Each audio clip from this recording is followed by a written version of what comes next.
Bunca ehosuna. Ömür boyu ümdün küstüm. Dünya senin neyindi ki?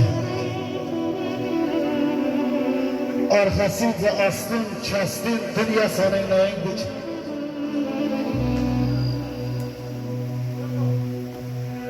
Yanadına yanan değil. Bir derdine kanan değil. Bayramın atan değil, anan değil, dünya senin neyindi ki?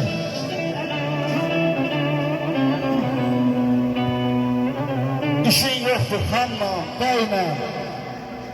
Gelme, geldiniz ne öyle?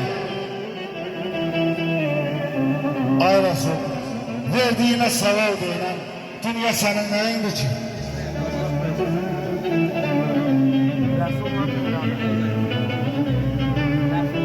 Yerden indirmişəm, köyden küsmüşəm.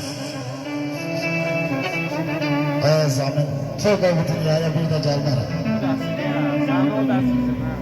Elə yer olmuşam, elə bezmişəm, tövbe bu dünyaya bir de gelmərəm.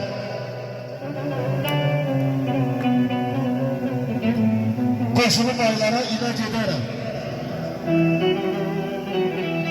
Çevrilip yağışa söyle giderim. Başımı getirip ile giderim. Tövbe bu dünyaya bir de gelmeyim.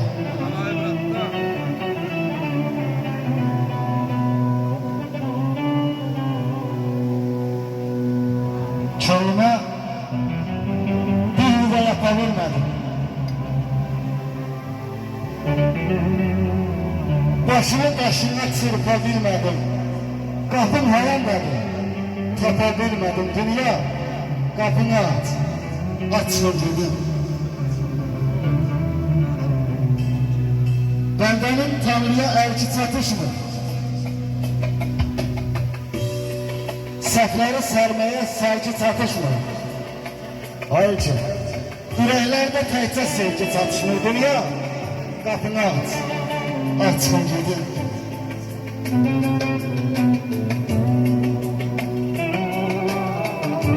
Köyde şimşeğine dönüp çatmaram.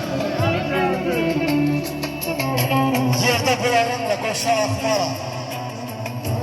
Allah dönüp bir defa da geri bakmaram. Dünya kapını aç. Açın dedim.